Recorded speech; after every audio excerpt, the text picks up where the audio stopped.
Thank you for tuning in to another edition of Just an Opinion. Today, I'm going to review the short-lived TV series Square Pegs. Square peg, square peg, square, square peg. Always never quite right. Square peg, square, square. Like my previous review, I hadn't actually watched this show ever. I'm not even sure if I remember hearing about it.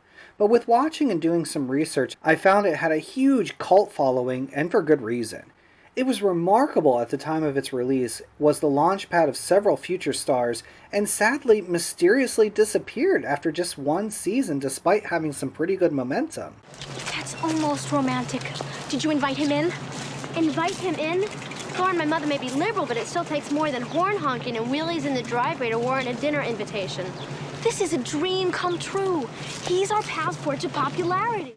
The show ran 20 episodes from September of 1982 until March of 1983. It focused on a small group of high school freshmen at Weemawa High School. There were two main characters, Patty and Lauren, and often dealt with their struggles to fit in. Well, you're not mad at me, are you? I mean, me, Vinny, popularity, isn't this just what we wanted? I did, but now I don't. Forget it. Have a good time. Okay, bye. Both had their own insecurities. We've got to find out where it is. You're right. We should expand our horizons. It'll be nice to be rejected from more than one popular teen hangout. The show took place over 1 year and featured many zany adventures. Jello squares and lumpy tapioca pudding. Jello squares and lumpy tapioca talking cream corn. Ketchup as a vegetable. Ketchup as a vegetable. The show was a very faithful product of the early 1980s, yet the show perfectly encapsulates the type of students we all knew in high school to some degree, no matter what years we went. Mr. Slash. I suppose you're planning to be the fourth stooge, Mr. Bleckman. Oh, no. That would never work. The other three are dead. Mr. Slash. So for characters, we have a lot of them, so let's get started. The most famous alumni of this show was Sarah Jessica Parker as Patty. She was years away from her time in the city, but on this show, she was shy, intelligent, and constantly worried about people making fun of her glasses. Chevy Chase used to do that. I hate Chevy Chase. Yo, Four Eyes, why don't you get, like, windshield wipers? This is a new form of teenage torture. This is worse than calling a teacher mommy by mistake. I am never wearing my glasses again. The other P in this pod was Lauren, played by Amy Linker. She was the more outgoing of the bunch, often trying to solve a very complicated formula of how to become popular and dragging Patty into it. They've got to be the absolute top couple in the entire freshman class. And we're going to make friends with them. Let me ask you something, Lauren. When you saw Jaws, did it ever occur to you to make friends with the shark? They often balanced each other out, but there were times that one edged up a little bit more on the popularity hierarchy, making the other jealous. Next up, we get the popular Jennifer, played by Tracy Nelson. She was the stereotypical Valley girl, saying the word like more times than you can count. Twirl? Try no like where, okay? I mean, I get motion sickness when I turn a corner too fast. She was rich, privileged, and entitled. Surely something bad happened to you once. Okay, fine, but like, I really don't like to talk about it, okay? Try. Once I left my makeup, in the car at the beach, okay? Like, it was real hot. Like, it melted and everything. I mean, I cried. After that, we get Jennifer's boyfriend, Vinny, played by John Caleri. Vinny was a couple cans short of a six-pack, but used his good looks and tough guy exterior to help make up the difference. Why don't you four make like a three and get out of here? No. It's make like a tree and leave. He was somewhat of a bully, but at other times seemed like the show's version of Fonzie. Oh, yeah? Yeah. Well, it just so happens that John Travolta is making a sequel to Saturday Night Fever. And Sly Stallone's directing it. And he just doesn't go around making sequels. Okay, I really want to pay $5 to see Sunday Night Fever. Next up, we get LaDonna, played by Claudette Wells. LaDonna was a great addition to the cast, adding diversity in more ways than one. What records did you bring, LaDonna? Grandmaster Flash and Furious 5. You know, Halloween is about being mean. In your best trash, you can get real flash. Get down, don't mess around, and party. Didn't you bring any groups that sing? Girl. While Jennifer might have been too cool for school, LaDonna was a bit more outgoing and funny. I don't know, girl. Halloween, To me, white people in sheets is not a good time. I hate that holiday. Catch me at... Moving on to Muffy, played by a young Jami Gerz. She was the embodiment of school spirit to the point that made you want to gag. I will present today's information in rap style. And now, I sincerely think it behooves me to introduce to you our beloved principal and friend, Dr. Winthrop Dingleman. So people, let's really hear it.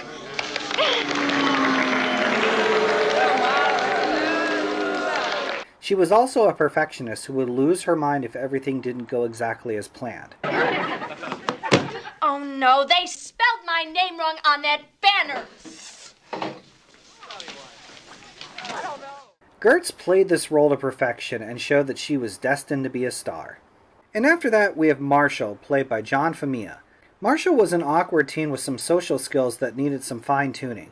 Submitted for your approval, one Muffy Tepperman, Pepster at large, is about to enter the Blickman zone. He was the class clown, but sometimes unintentionally. What is this? A cult that worships Wee Willie Winky? Seriously, girls. We don't want you to run into our arms for protection. But we did hear of a crazed killer escaping from an asylum. Hey, which one are you? And he had some of the best lines commenting on the popular culture of the 1980s. I haven't seen such a kick since Linda Carter's last special. Just kidding, but seriously. Finally, we get Johnny Slash, played by Merritt Butrick. While the rest of the cast experienced both emotional and physical growing pains, Johnny had his act together more so than the other kids. Boy, I'm so depressed. Depressed? I've got something for that. Taco-flavored cheese balls. I'm not hungry. But junk food's perfect for curing depression. He's a character that seemed clueless at first glance. Johnny, that's not junk food, that's dog food. I know. It's a doggy's talking. Now I can get a doggy. But as the show goes on, you learn to appreciate Johnny Slash as a paragon of insight. Patty, until you told me, I didn't know you wore glasses. What? We'll see. I like glasses so much, I wear them all the time, and I have perfect eyesight. Or I had perfect eyesight till I started wearing glasses all the time. The show had the look of being a drama, but was mostly comedy. Surprisingly, they didn't have any very special episodes, and the show didn't tackle some of the more serious issues in high school that teens were dealing with. But no drugs. I don't do drugs. What do you think I am, some kind of hippie? I'm new wave, man. Totally different head. Totally. There was no drinking, no sex, no drugs, although the latter subject was handled with comedic gloves, with one of the teachers having a questionable past. Did you used to be a hippie? No. I wore long hair, but I had my own business. Doing what? I was in sales. Now, the president's chief advisors... What did you sell? Commodities, okay? Now, Haldeman and Ehrlichman, who gained great... Do you think he means drugs? Despite this, there are a few examples of subject matter that just would not be accepted by today's standards.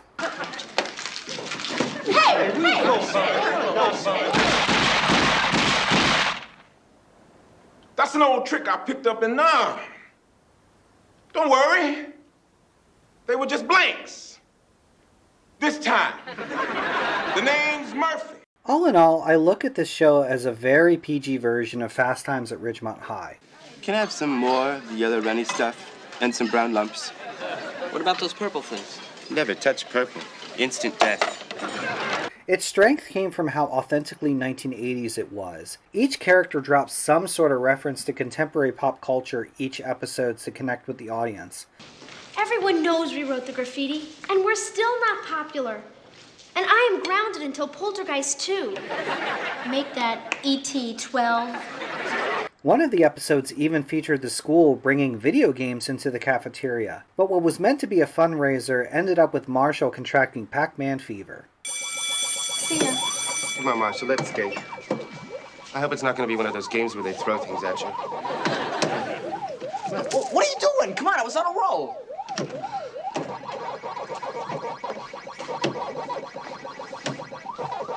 Hey, what are you... Another example of how the show was topical to 80s culture was the music. The show featured the band The Waitresses, who proved they knew what kids liked, as they even did the theme song for the show. And even Devo made an appearance at Buffy's Bat Mitzvah. In addition to musical guest stars, the show boasted an early appearance by a young Bill Murray. Hi, class. Sorry I'm late. Go ahead, yell at me. I deserve it. Okay, got it?